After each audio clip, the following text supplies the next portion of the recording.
You know the vibes. Welcome back to another episode of the Hoop Genius podcast brought to you by NBA 2K24. Go get your copy. It's in the description.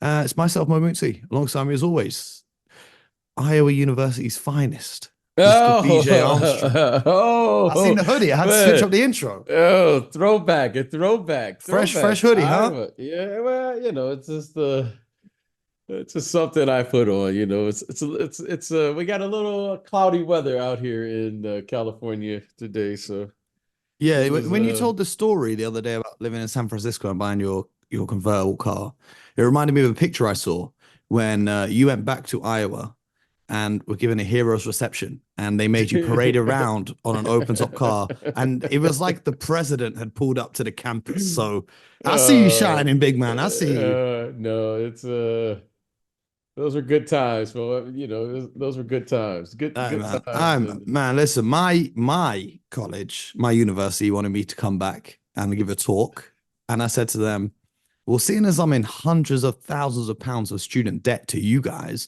what's the fee that you're going to pay me to come and talk at your university?" And they said, "There's no fee. We just thought you'd do it because you went here." oh No, wow. Oh no, wow. no, no, no. I went there and paid you hundreds of thousands of pounds.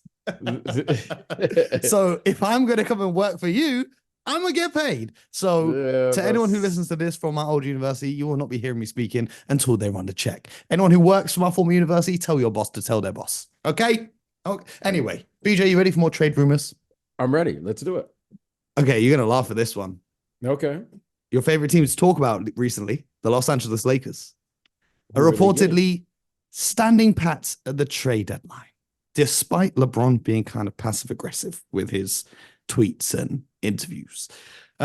Lakers standing pat. Do you think they make it to the playoffs and make a run like last year to the conference finals?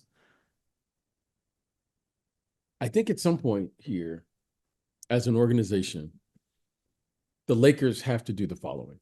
They have to prepare for the future of the organization and what direction they're going to take. Now, clearly, let's talk about the elephant in the room, which is what does this mean to LeBron James? Because that's the elephant in the room.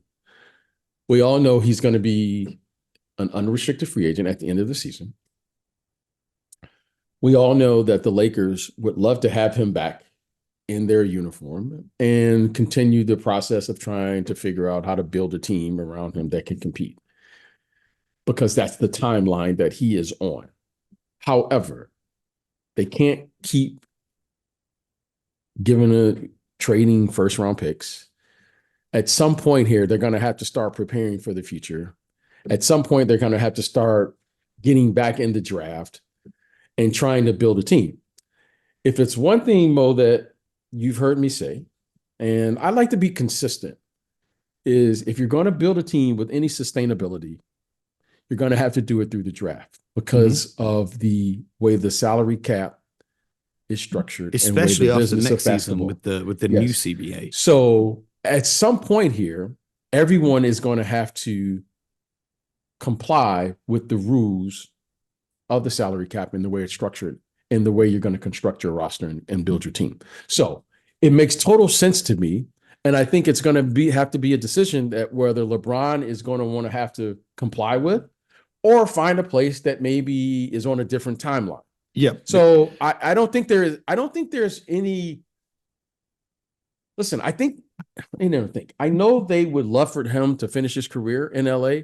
However, they have a business to run. And just like he has a business to run, and you got to find out the happy medium within the business. So to me, it's not a whether or not they want him or not. It's just that they got to do what's in the best interest of the organization. And sometimes that means you have to part ways. So it'll be fascinating to watch how this plays out. But if they're going to have an organization that's going to be able to compete, they're going to have to do this. So it was just a matter of when it was going to happen, not if.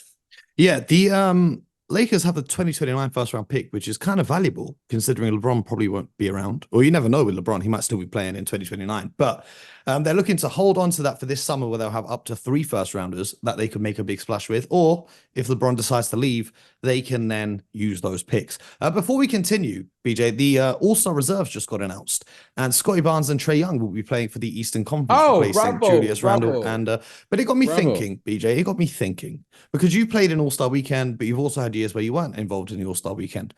As a player, would you rather have that time off to go rest and recover? I mean, some guys go and turn up, but whatever you want to do, however you want to spend your time, or would you rather be part of the media and playing in the All-Star game and all of that kind of stuff and the travel involved with that? As a professional, I must speak first. I would rather be playing. That's just no ifs, ands, or buts about it. Now, it's one thing. It took me. I learned this very quickly. My first year, my first All-Star. I've never experienced an All-Star break, right? Until I got to the NBA, right? It's not like you have that in college or any other time. Hey, we're going to take a couple of days off, and everyone, you're not allowed to practice, so forth and so on. And I didn't know any better. I took off. And when I got back, it was like a shock. I was like, What did you as do when you were off? Were you just chilling, or were you working out, or what no, were you doing? I was just off. Like I didn't know. This was my first year No, but in the like, did league. you go home? Did you go to Miami? Did you go like what did you No, do? no, the I A little played in Chicago. Cancun, a little I Cancun, little Vegas. it's funny now where these destinations become like places. Like I'm a kid who grew up in Detroit. I didn't go to other cities to get turned up. I grew up in Detroit. Like, okay.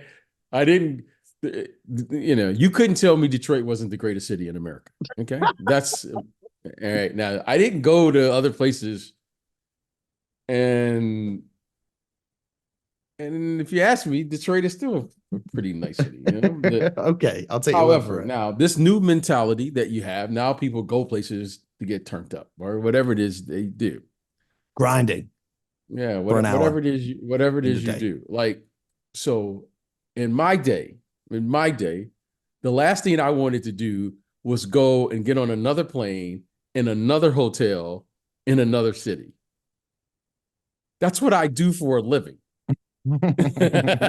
So to this day, now my wife and family complains because the last thing I want to do is get on another plane in another hotel in another city. Mhm. No disrespect to any of these beautiful places all around the world. I spent half of my life in hotels in other cities and getting on and off of planes. Okay. It's not my cup of tea. Okay. If you want to know what I really love to do, is go in my house, get my workout in, and do nothing and have phenomenal food. That to me is the greatest vacation ever. So what did I do? Is my first time I was like, wow, I got a chance to do nothing. I don't have to go to practice. Check. I don't have to get on an airplane. Phenomenal. I can actually eat at home and do and make my own plans without having to do something and check. So I didn't do anything. Like that's what I love to do. I love to do like Mo. I went and work out and got back in my pajamas. That to me was the greatest thing. I thought I was in seventh heaven. I could watch TV. I hear it. I didn't have to I like hear it. get ready for a game. I didn't have to read a scouting report. Okay, so that to me was turned up. That was just me. That was me. So you want to know what I did? That was me. Okay. Like, okay, Mo, like I got a chance to do things I didn't normally get a chance to do. Like Mo, I could just go out to dinner and just eat. I didn't have to worry about like, well, I can't. I can't eat this kind of food because I'm playing tomorrow night. And no, I like, well, I could like go get a fast food if I wanted it. I could just go do. So I just let myself like hang out.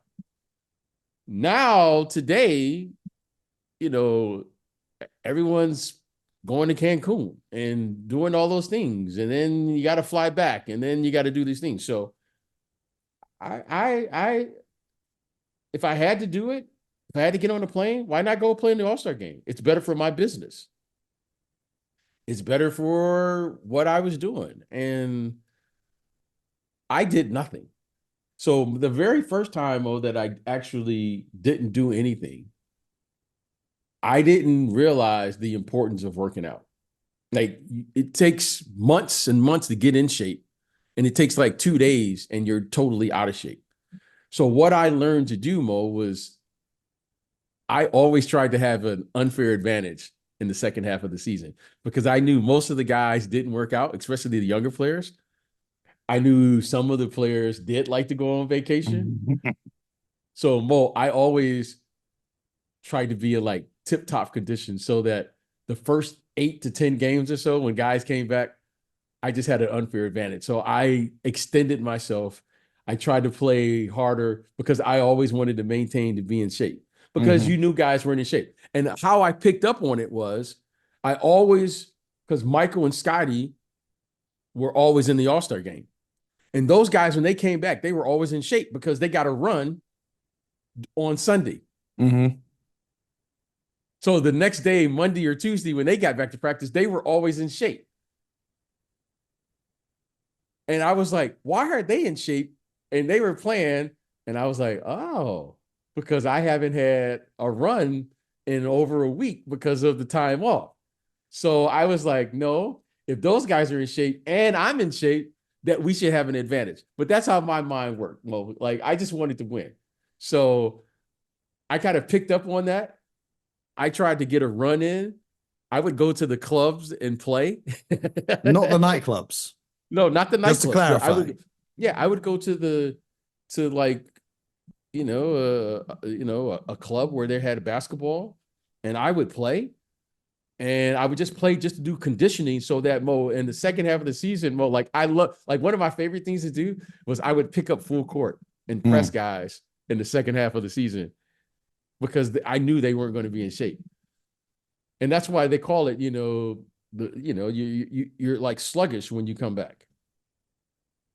So that's what I did. I tried to do that. And it was like one of those things that I just picked up from the pros. Like, when I say the pros, the guys who were perennial all-stars, guys who took their craft serious, and other guy I learned from other veterans on my team. That's what they did. So to me, it was kind of normal for me. I thought I was doing something, and then I started working out, and I saw some of my teammates there doing the same thing. Yeah.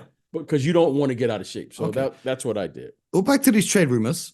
Kyle Kuzma, Malcolm Brogdon, and Detroit's Bojan Bogdanovic are all likely staying put and not getting traded at the deadline, which is surprising considering all three of those guys play for teams that are quote unquote rebuilding.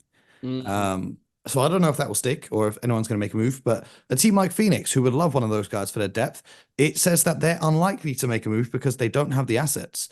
They have Nasir Little and a player or two at the veteran minimum, so a Josh Okogie or a Keita Bates-Diop or a Bol Bol, and 1 or 2 second-round picks is the most they can offer, which doesn't seem like a huge return for anyone willing to trade. So it looks like the Suns are going to, much like the Lakers, keep it running with their current squad. And if they do make a trade, it will just be something around the edges. But one that I do want to talk about is Jordan Clarkson saying that he would reportedly welcome a trade to the New York Knicks, where he would fill the gap left by Emmanuel Quickley's departure. What do you think about Jordan Clarkson on the Knicks?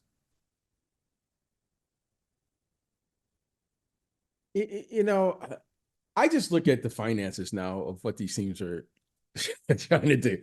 I can't help it, because I know the new salary structure that's coming in. And most of these trades aren't really basketball trades, because everyone's trying to figure out how to take advantage of the new aprons and the new salaries and the new collective bargaining agreement, so forth and so on. Okay, so is there a role for him off the bench? Absolutely.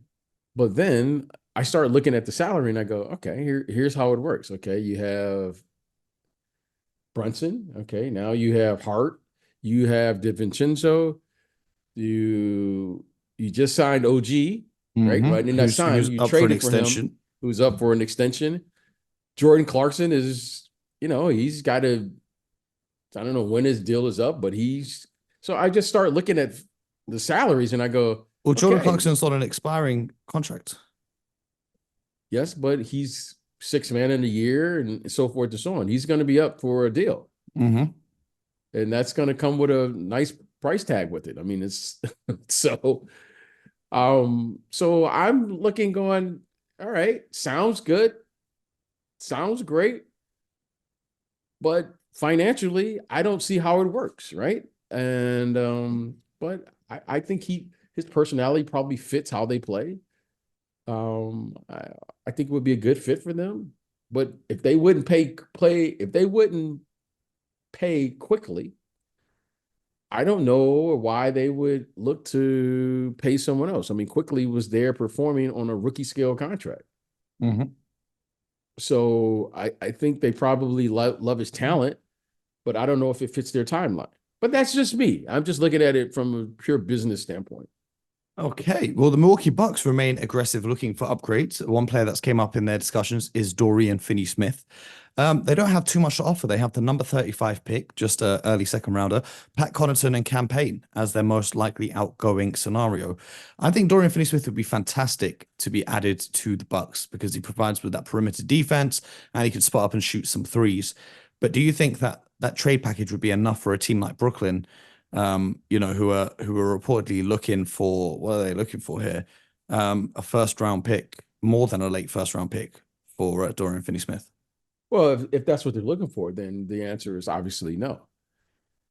I would think they would be able to probably, maybe, possibly do better than that. I would think he's very valuable, or I think he's valued around the league, especially to a contending team of what he brings.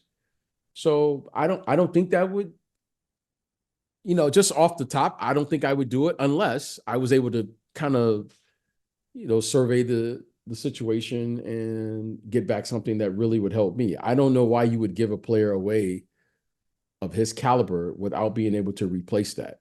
I mean, I thought that was a good deal when they traded for him. I think that was in the Kyrie situation, if I remember Yep, correctly. from Dallas. He's on a fantastic Yeah, contract as well. Just 13 million this year, 14 next year, and 15 the year after, which is a yeah. So fantastic contract. so I think that's a great contract. I would love to have a player that performs at those numbers. I think it's a team friendly contract. And I would, if I was Milwaukee, I would certainly try to get a player like that. Why? Because financially, I don't know where Bobby Portis is at, but I'm going to assume he's around there, and they're probably have to figure out how to replace him if he doesn't return back at a team friendly. I'm sure they have a number that they probably won't exceed. So to be able to replace him with a player like that would be very valuable to them in that situation. But I think that's just how, and speaking with teams and speaking with executives, if there's one thing that's been a consensus with every team is figuring out how to get their roster in position to take advantage of the new collective bargaining agreement. Yeah. Well, our friend Chris Haynes says that he's not really hearing anything on the DeMar DeRozan trade front, and it's more likely that he will work with the Bulls to figure out an extension. So my question is, are they looking to sign this extension with DeMar DeRozan to actually keep him on the team, or simply to avoid losing him for nothing in free agency and then trading him next season or the season after? Well, if you remember correctly, we've talked about this. I think we went back to last year talking about this. Yeah. And if Zach LaVine is going to be traded, right? I'm going to assume at some point he will be moved or look to be moved. And if that is the case, what is that going to signify for the Bulls? What signal are they now? Are they going to do a full rebuild, or are they going to continue to move forward with DeMar DeRozan now, and this being clearly him moving into the number one spot? So it appears to be, if they are talking about extending him, that they're going to now say DeMar DeRozan is our guy. Vucevic, I don't know. Do they keep Caruso now, or do they look to move him? But I don't know what this signals. I think it's fascinating. I don't know if it's a way or what they think they can get in return for Zach LaVine that would give them a team that could could compete.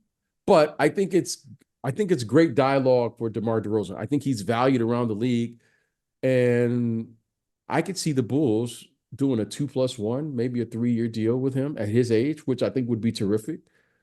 I don't know how many other teams would look right now. I mean, I haven't studied it, that would just say, hey, we want to give DeMar DeRozan 3 years guaranteed at his age, even though he's playing terrific basketball. So I think it's something that he has to look at. And I think the Bulls have to look at it, especially heading into the summer, if they want to be competitive, especially if they want to have a team that can compete, at least get into the playoffs. And they seem like that's where their goal is at this particular time. Absolutely. But we spoke yesterday about Dallas looking at Andrew Wiggins, but their name has been coming up in trade rumors for Kyle Kuzma and PJ Washington from the Charlotte Hornets as well. Which of those guys do you think would help them more? PJ Washington of the Hornets or Kyle Kuzma of the Wizards? I think you just love. I think you're, as my son would say, you're trolling me right now. You ask me these questions. If you're in charge of Dallas, which player would If you I'm rather have? if I'm in charge of Dallas, there's only one question I want coming out of Dallas. Oh, no, we're not doing that. We're not doing that. Just we answer the keep question. going down the same path. It's I don't want to hear about Luka play defense. Okay, so I'm just gonna share with you this one quote. If you continue to do the same thing over and over again and expect a different result, then something is wrong. Now, okay, why am I the only one? No, why am I the only one saying, like, I don't expect anything else to change until that happens? So, all right, you get Kuzma in. Okay, so let's say you get Kuzma in. Well, we know who's going to get the most shots, and we know who's going to get the second most shots. So now we're going to relegate him to the third guy, and then, or the sixth man, as we suggested yesterday. Yes, or the sixth man. Or okay, and who's the other guy you're talking about? Who's the other guy? PJ Washington. PJ Washington. Okay, and then he'll fit in, and he'll fit into the same role. Like, it's still not addressing the issue. Mm-hmm. Like, I'll let you handle these questions. It's, to me, it's just obvious. It's like so obvious to me that I'm like, I don't want to talk about it. Okay, if you want to just play musical chairs, great. I'll sit on the sideline and sit this out. If I were down in Dallas, I got one goal. I'm trying to win. I'm trying to put together a team that can win. I got a guy who can score 30 points a night. He can score 60 or 70 points on any given night. And I'm sitting here worried about trying to find a third option. No, I'm not. I got a guy who can score 30 a night in this league against a double team, against every team in the league. What do I care about a third option at this point? Mm-hmm. But that's just me. Like, I don't want to be that guy. I'm like, okay, these guys get paid millions of dollars to do it. Let me just sit here and once they make a trade, we look at it, we break it down, and we move on. Mm-hmm. You have an all NBA player on your team. Why am I concerning myself with a third option? Mm-hmm. A sixth man at this stage, and I can't stop anybody. Mm-hmm. Like, I can't stop anybody. And I'm sitting here going, yeah, that's going to help me. Like, no, I'm not playing that game. Like, and how long have we been talking about this, Mo? Like, we talk about this every single year. And well, I've got a feeling, BJ, that we're going to keep talking about this for a very long time. So, and here's the thing. He is a first team all NBA player. There's nothing else to talk about. like, what do you want me to do? You have another player who's an all NBA performer. Kyrie. What do you want to talk about? Well, yeah, let's get a third option. That's it. Okay. If that's what you believe, then let's go for that. If you want to win, then we'll talk. If not, I'll just sit over here and we'll. I'll let Mo talk about Dallas. I don't want to talk about Dallas anymore. I mean, I love Luka. I love what he does. You know, with the exception of this year, I pick him every year to be the guy who's going to be MVP. I always think it. Well, What not else you want me anymore. to say? Not anymore. Yeah, From this point forward, I'm picking Wemby every year. I don't care. yeah, that's what I I'm don't saying. care. Like, I don't know what else to say. I don't know what else to say other than one of us is wrong. Well, I know what to say. Okay, go ahead. You can say it. Make sure you subscribe to the show on YouTube, Apple, Spotify, or wherever you get your podcasts from, because that has been another episode That's of it. the Hoop Genius. I'm Those saving the all people rumors? from another rant of Luka Doncic has got to pick which position he defends. I didn't say it. I didn't say that. There's a few more rumors, but I'm not too sold on them, so I'm gonna keep them to myself for now. Can I hear them? Can I at least hear them? Until I hear something more concrete, because I'm seeing stuff like the Lakers want to trade for Bruce Brown. Like, okay, what are you going to give up for Bruce Brown? Are you going to give it? And we already discussed this, like your first round picks. Here's what I think has happened. This is again. I don't know this, but here's what I think. If you want to know what I think about, I think most of the teams, all the big deals, the major deals, have already been done. Right, the James Harden situation. Who else was already moved? The New York Knicks. The OG, New York Knicks, Pascal, Dame. I think all the deals have been done. I think these teams are really beginning to get themselves prepared for the new agreement. I think that's what they're doing. Yeah. I think anything that will happen, I think there will be small things that will happen. Just financial. Because it's like Atlanta, I'm hearing that they might now hold on to DeJounte Murray, despite him being in rumors for the past 4 months. Yes. Because, well, they've got him under contract, but also, if they want a better return, they're more likely to get a better return in the summer, because teams are seeing that making big moves during the season just doesn't work as well as it does when you have a whole training camp and a thing. That's why the rest of the rumors I look at kind of sideways. And so, and the reason I'm saying this is because when you start moving a guy at a big number, like a Zach LaVine, for instance, you have to build that out. Mm-hmm. Unless with the caveat of, okay, there's a new TV deal and the salary cap's jumping up by 50 million next season. Yes, and that's the only time where you're going to see a huge contract like that, teams chasing after it. So two guys I'm really eyeing, Zach LaVine and in Atlanta. You just mentioned DeJounte Murray. Okay. I'm looking because those two guys have big deals. And you got to make sure when you acquire a guy like that, that they are able to propel you what you're looking to do. So those two guys in particular signal to me, because those are really good players. However, most teams would just absorb that because of the quality of the player, you know? Yeah, I will say this though. I will say this though. Zach LaVine's contract is almost 20 million more a year than the contract extension that DeJounte Murray signed, where he's only making 25 to 30 million. But DeJounte Murray is going to command.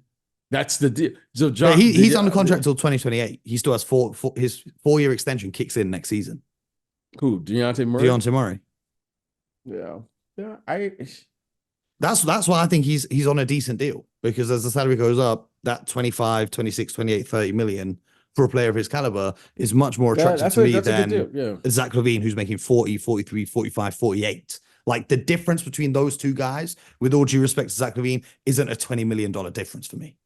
That's $20 million. That's a whole nother bench player or two. You can argue that. I mean, you can certainly make your argument with that. However, I'm just watching those two to see who's going to absorb that. Yeah. Right. Because in reference to what you just said, it's going to be hard to find a player at that number that DeJounte Murray is. I haven't looked at what you just said, to find a player who's performing at the same level he's performing at that price. Okay. If that's what it is. So, it's going to be fascinating to watch. I'm just watching to see how that plays out, because Atlanta, he's a really good player. Like, I don't think you'll get the same quality of player. I don't. Like I said, you got to think about it. I'm just thinking about, okay, now you're looking at a player at that number,